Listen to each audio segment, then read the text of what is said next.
Practice must be your first priority. Analysis is very important. Exam में किस किस तरह के क्वेश्चन आ सकते हैं, सैंपल पेपर सॉल्व करना हमने स्टार्ट कर दिया है। क्या आपके पास कॉन्सेप्चुअल नोट्स बने हुए हैं?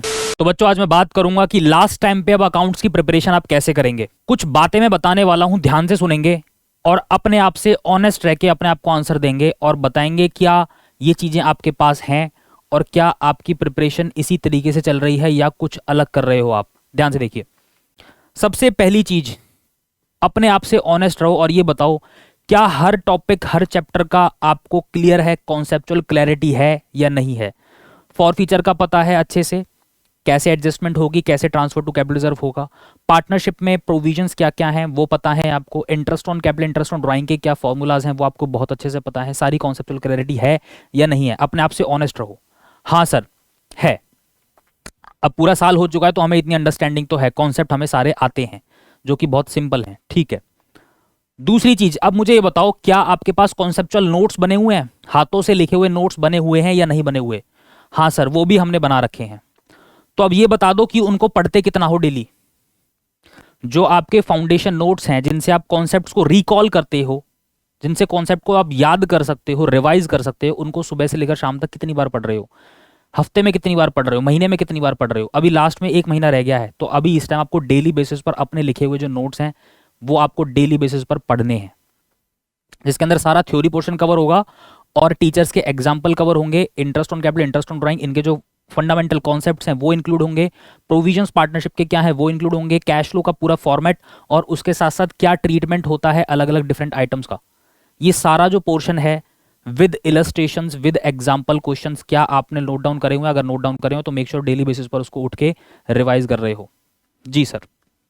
उसके बाद दूसरी चीज ये बताओ कितने नंबर ऑफ क्वेश्चन कर रहे हो और कहां से कर रहे हो।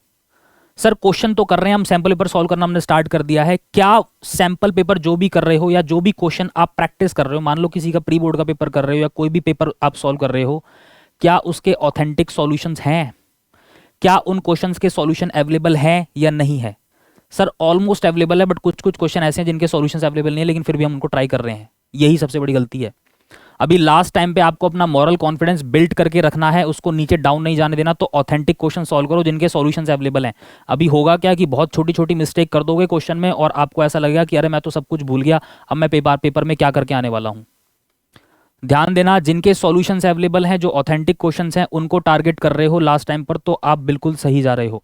इसके अंदर सारे सैंपल पेपर क्वेश्चन आ सकते हैं। इसके अलावा आपने जो भी रिस्पेक्टिव बुक से पढ़ाई करी, चाहे वो डीके गोयल है, चाहे वो टीएस ग्रेवाल है, जो भी आपकी बुक से, जिस भी बुक से आपने पढ़ाई करी है, मेक श्योर उन क्वेश्चंस को आप टारगेट कर रहे हो जिन क्वेश्चंस में आप सबसे ज्यादा प्रॉब्लम फेस कर रहे थे, अटक रहे थे, उन्हीं क्वेश्चंस को आप टारगेट करोगे। और साथ साथ सैंपल पेपर को नंबर ऑफ क्वेश्चन ज्यादा प्रैक्टिस करना बहुत इंपॉर्टेंट है, ताकि आप डिफरेंट क्वेश्चंस को एक्सप्लोर कर पाओ, आप जान पाओ कि एग्जाम में किस किस तरह के क्वेश्चन आ सकते हैं। अकाउंटेंसी के अंदर practice must be your first priority, और उससे भी पहली चीज की कॉन्सेप्चुअल क्लैरिटी, ठीक है। ऑथेंटिक क्वेश्चन होने चाहिए विद परफेक्ट सॉल्यूशन अवेलेबल, ठीक है सर।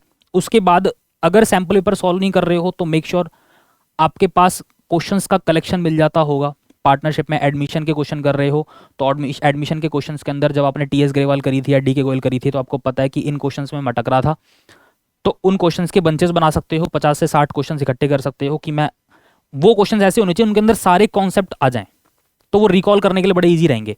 इसके अलावा सबसे अच्छी चीज ये है कि इस टाइम आप सैंपल पेपर करना स्टार्ट कर दीजिए। सैंपल पेपर जो कि आपको बताएगा कि किस तरीके के एग्जाम ओरिएंटेड क्वेश्चंस आ सकते हैं। सीबीएसई का सैंपल पेपर आपको ऑलरेडी करवाया है, उसको करिए। प्री बोर्ड के पेपर्स मिल रहे हैं, उनको करिए। स्कूल में अगर कोई टेस्ट हो रहा है, आप खुद अपना टेस्ट खुद लीजिए, सबसे बेस्ट है, ठीक है। तो इस तरीके से नंबर ऑफ क्वेश्चन देखेंगे और ऑथेंटिक होने चाहिए, उसके लिए आप ये कर सकते हो। कोई भी सैंपल पेपर मार्केट से ले सकते हो, आपकी मर्जी है, ठीक है। इसके अलावा ई स्कॉलर्स की वेबसाइट पर विजिट करोगे तो वहां पर भी एमटीबी अवेलेबल है और एमसीक्यूज भी अवेलेबल है, आपको पता है। उसके बाद मेन फोकस उन क्वेश्चंस पर करो जो आपने पहले प्रैक्टिस करे थे और आप रिपीटेडली उन्हीं क्वेश्चंस में मिस्टेक कर रहे थे।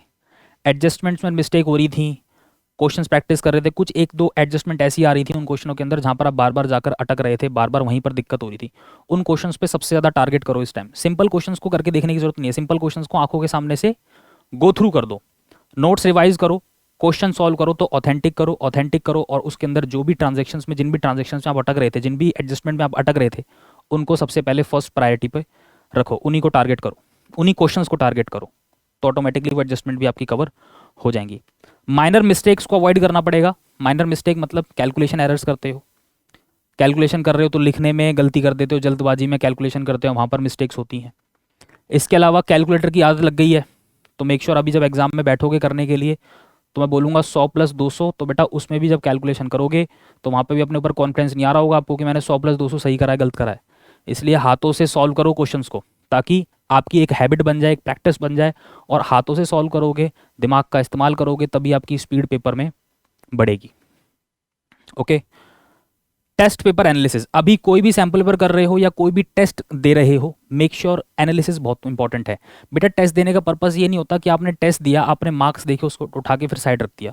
आपने जो भी टेस्ट दिए हैं ना अब तक, उनको उनका कलेक्शंस आपके पास होगा, उनका एनालिसिस बहुत इंपॉर्टेंट है। पार्टनरशिप के टेस्ट हुए थे, आपको पता है कि किस किस तरह के क्वेश्चन आए थे। मैं बार बार जब टेस्ट दे रहा था तो इन पॉइंट्स में मैं गलतियां कर रहा था। इंटरेस्ट ऑन कैपिटल का क्वेश्चन आया था, वहाँ गड़बड़ कर दी। इंटरेस्ट ऑन ड्राइंग में क्वार्टरली और बिगिनिंग वाला जो पार्ट है टाइम फैक्टर की कैलकुलेशन में, वहाँ पर मैं गलतियाँ कर रहा था, वहाँ पर अटक रहा था। डिसोल्यूशन की कोई भी एक पर्टिकुलर ऐसी ट्रांजेक्शन आ रही थी टेकन ओवर वाली, एसेट टेकन ओवर वाली, तो वहाँ पर मैं गलतियाँ कर रहा था। आपको पता होना चाहिए कि आप कहाँ कहाँ गलतियाँ कर रहे थे, उनको सबसे पहले टारगेट करो, उन्हीं पर आपका सबसे ज़्यादा फोकस होना चाहिए। Analysis is very important. आप क्या करो, जो भी टेस्ट आप दे रहे हो, चाहे सैम्पल पर सॉल्व कर रहे हो, अपने आप को एनालाइज ज़रूर करो। एनालिसिस बहुत इंपॉर्टेंट है टेस्ट का, कि आप कहाँ तक, किस हद तक अभी जो है आपकी प्रिपरेशन है और आप किस लेवल तक सॉल्व कर पा रहे हो। लास्ट एंड वेरी इंपॉर्टेंट, कि जो भी आपकी स्ट्रेटेजी है, आप अपने अकॉर्डिंग अपनी स्ट्रेटेजी फ्रेम करिए, अपने टाइम की अवेलेबिलिटी ऑफ टाइम के हिसाब से कोई भी स्ट्रेटेजी फ्रेम करिए, बट मेक श्योर जो भी आप स्ट्रेटेजी फ्रेम करते हो वो आपके अकॉर्डिंग बेस्ट है। उसको कंसिस्टेंटली फॉलो करना और उसकी इम्प्लीमेंटेशन बहुत इंपॉर्टेंट है। स्ट्रेटेजी कोई भी बता सकता है आपको, आप किसी पूछोगे कोई भी आपको स्ट्रेटेजी बता सकता है, बट बेटा स्ट्रेटेजी बनने के बाद वो कितनी फॉलो कर रहे हो आप, ये बहुत इंपॉर्टेंट है। तो उसकी इंप्लीमेंटेशन बहुत इंपॉर्टेंट है और consistency is very important.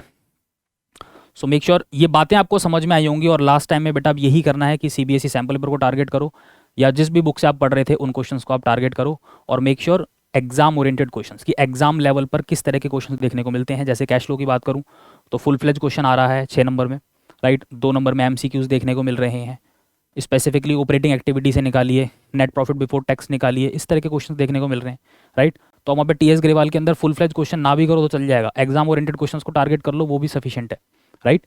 But आपने पहले की हैं चीजें, तो अभी क्या करना है, जहां दिक्कत हो रही थी उनको टारगेट करो।